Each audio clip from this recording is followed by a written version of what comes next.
wanted to talk about honesty today and what God has been revealing to me about himself and about how to be honest and kind of what problems do I face in my own relationship in recovery and my relationship with God. And so in LifeLab, if you've been trudging through the process, and we get into the fulcrum, the exciting stuff, into these inventories, and we do a little project about who is God. It's an essay that we write, and so recently I've been really awakened to the fact that it's not so much who I believe God to be, but it's really effective to do that backwards and go, who do I believe God not to be? Where are my prejudice about God, and how do I believe in God's limiting, how do I limit God in my life? And so I've kind of been doing this exercise this week, and I talked about, and I really took it to meditation of, God, show me where there are prejudice about you in my life. And so it's not really new, but the way he spoke to me about it was really new. And so I got to really look at a prejudice about God is everything or he's nothing, but I added to it and I said he's stuffy and boring, controlling, and will take everything away, and you can't have fun with God. And so where did I get this prejudice? Where did I get this idea and belief? Is that when I was adopted into a beautiful, loving Christian family, I was shipped to around the world, and we ended up in Indonesia, and to preach the gospel in a non-gospel allowing country. And so we left the safety and the family of the Rubies to travel across the room with nothing. We didn't even have a vehicle when we got there for the first year or two. We didn't have a phone. I think a lot of people didn't have phones, but like we were not financially secure. I remember getting our birthday present. We could have a box of cereal on our birthday present. Those are hard times. And so I think of those scenarios, and I get this belief and idea that God is just going to take my life and it's going to be miserable. There's no safety net. He's going to take me away from my family. I'm adopted. I have this high value for people sticking together and not, abandoning everybody to go to another country for what?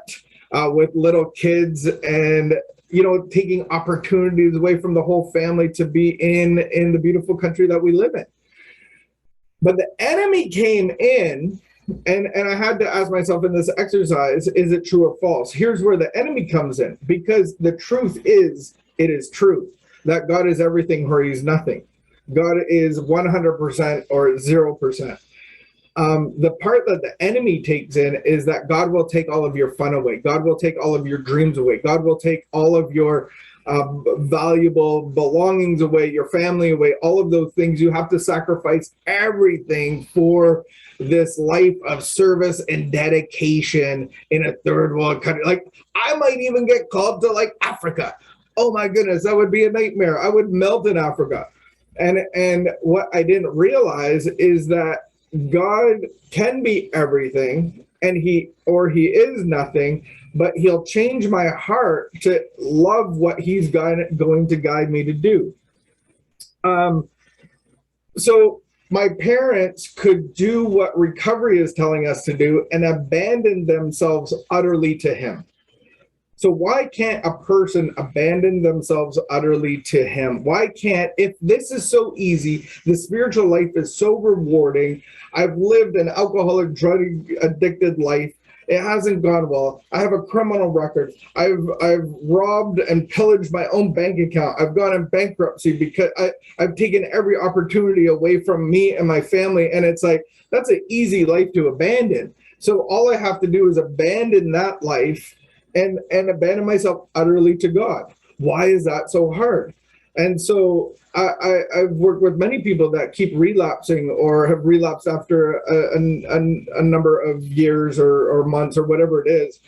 And I was like, what is separating those that succeed and those that don't? And what it is, what I feel like God illuminated to me is that those that succeed abandon themselves utterly to God, 100%. I believe most of the people that I've talked to think that they've abandoned themselves utterly to God, but they haven't. And so in the big book of Alcoholics Anonymous, we get into that step 3 prayer, and we are able to, through the inventory, meet the requirements of that prayer of giving myself utterly to the care of God. So what happens when people can't do that? Well, the answer, I believe, is on page 58 of the big book of Alcoholics Anonymous. And it says, rarely we have seen a person fail who has thoroughly followed our path. Those who do not recover are people who cannot or will not completely give themselves to this simple program. Usually men and women who are constitutionally incapable. So in my constitution, I am incapable of being honest with themselves. There are such unfortunates. They are not at fault. They seem to have been born that way. They are naturally incapable of grasping and developing a manner of living which demands rigorous honesty. Their chances are less than average. Their chances are less than average. So here's the block of me abandoning myself utterly to God, is that I have false beliefs of God. I have prejudice of God. I have ideas of God through my experiences that have caused a belief system which form values and principles. So a principle is something that I live by. And so how do I abandon all of my principles and everything that I hold to value and exchange them in for the spiritual principles? And how do I even know that I'm holding on to them? If I look at the spiritual principles, how about giving to others becomes our guiding force?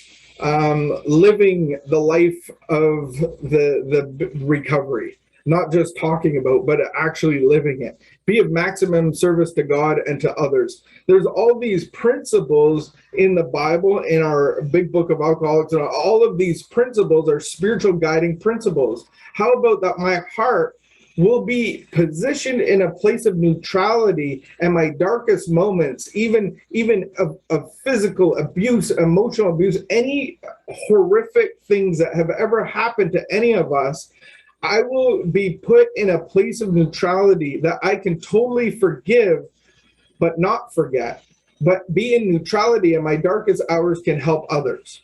That's a beautiful promise. That's a spiritual principle. And I want to get there with those spiritual principles guided by God. So what is separating those that can stay sober, those that don't? And that's honesty. The people that are relapsing can't be honest. And it says here, it's not their fault. I don't know what I don't know. And I can't see what I can't see. So they are naturally incapable of grasping and developing a manner of living which demands rigorous honesty. So if I'm naturally incapable, how do I become capable? I bring in the supernatural light of God. I have to look at God as light. So I have to operate outside of my natural and come into the supernatural and actually have God illuminate things before I have the prejudices, so that I can totally smash those. I can totally abandon those prejudices that I have of God and actually come into the truth that God is everything or he's nothing. So how do I get into a place like that? Well, I think that there is situations that happen to us. I think that there's there's emotional stuff, there's physical pain, there's financial insecurity. All of those things inside of me can point to me that I don't trust God in certain ways. And so this is a good example of really understanding of what I don't see, I actually don't see, and I need it to be illuminated. So what happened is recently we ordered a big brewing tank for our kombucha, and we're mad scientists. So this kombucha vessel, 600 liters worth of it, came all the way from China. It was ordered a year and a half ago. We call it the stainless steel unicorn because we never actually thought we were going to get it. And it came bubble wrapped and very dirty, sooty, some would say. And it didn't have directions. And so as a man, I can figure things out. If something's made a certain way, we can figure it out. The essence of the creator is not in, the essence of the creator is in the creation, and he's designed it for certain things to happen in certain ways. And if we know a thing or two about a little bit of science and mechanical ability, we can figure things out. Just like my cell phone, the creator's essence is in it. He's left instructions, and I get to figure that stuff out, and it works how it's been designed. But he's not in it. Just like God is his essence is in his creation. His stamp is on my heart. Samsung's stamp is on my phone, but God's stamp is on my heart. His essence, his spirit is within me. I just have to get connected to it. And so this tank is no different. We add a little bit of carbonation to a liquid to get out of the oxygen so that it doesn't oxygenize, and it has a longer shelf life, and slimy things don't grow in it. And so we have to add a little bit of CO2. And what you have to know about dissipation, so solids and liquids dissipate in temperature. So I can melt and I can boil water and it turns into gas. Gas kind of works opposite, where it has to be in cool. Cold dissipates a gas. And so I have 600 liters in this tank. So we put water in it. We don't want to mess up the kombucha. So we're testing. We put the water in it. And what this tank does, it has a wall on the inside and the outside, and in the middle it has these coils.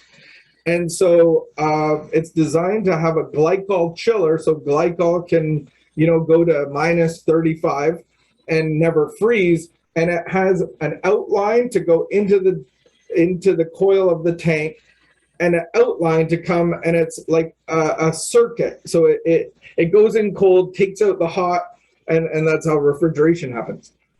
And so knowing this, I know that we have a little glycol chiller. We're trying to set it all up. There's a couple little leaks. The out is up here. The in is up here. Very obvious, 3/4 inch. And then at the bottom of, at the kind of below, right above the cone, there's another one. It's a 1/4 inch. I thought that was odd that there would be two different sizes, but I'm sure there's a scientific explanation to that.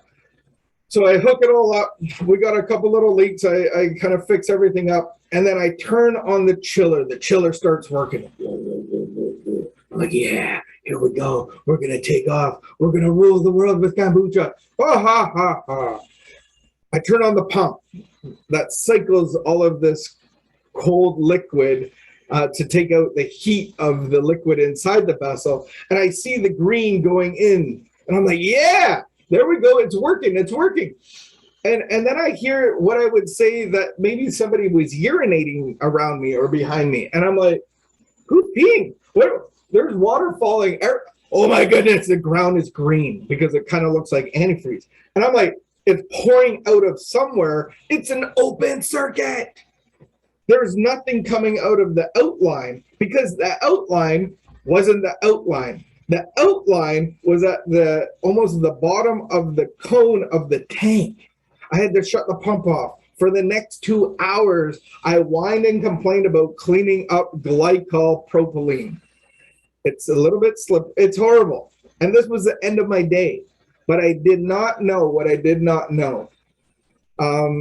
Yesterday I went to meet a brewer, and they have lots of tanks, and he says one way that we get new tanks in, we test them. So I put an air line, like a compressor hose of air going in, and I feel where it comes out, and then I can see where the circuit is. And I was like, oh, that's a great idea. I wish I had thought of it. I wish I had gone to you sooner, and I might have known. I probably wouldn't have done that, but at any level, I would have known how to find a complete circuit. So I redid it all. I put the in and the out, turned on the pump, and everything worked. And it cold crashed the liquid overnight. It was perfectly at 0 degrees, 1 degree, and it all worked. But I did not know what I honestly thought with all of my power that I was honestly hooked that up. I would have put my life on it. And everybody that I know that relapses, or that can't stay sober is 100%, they would pass a lie detector that they never want to drink again. And then then we relapse and we seem like we're a liar and we're never going to get it. And I don't understand what's going on. But the reality is, I'm not being honest on who God is, and that's where the block is. And we look at this as a step 2 problem. So I can take this information. If I can't get sober, if I have emotional issues, I can't control my emotions at all. I'm all over the place. I'm being fueled by adrenaline. I have no purpose and meaning in my life. I have these things in my life, and I have to be honest about that and go, what is God? What is my prejudices about God that I'm believing? And so I have to do this exercise of who God isn't to me, and look at the prejudice. Where did I get the idea or belief? Where was the experience that this came out of? And then I have to ask myself, is it true or false? In my case, it was true. It was a half truth, because God is everything or he's nothing is true, but then the enemy puts in a little bit extra and says God's stuffy and boring and is going to take away everything of your life, and it's going to be a horrible life. You're going to do with nothing. You're going to get no benefit. God's going to use you like a pimp. That's really what my perception was. And so I hold on to these things, and it actually keeps me from the love of God because I'm not able to be honest. And so how do we get into becoming honest? Well, maybe we could start by asking God to open our eyes. Maybe we can look at the cooling liquid all around me that's pouring out.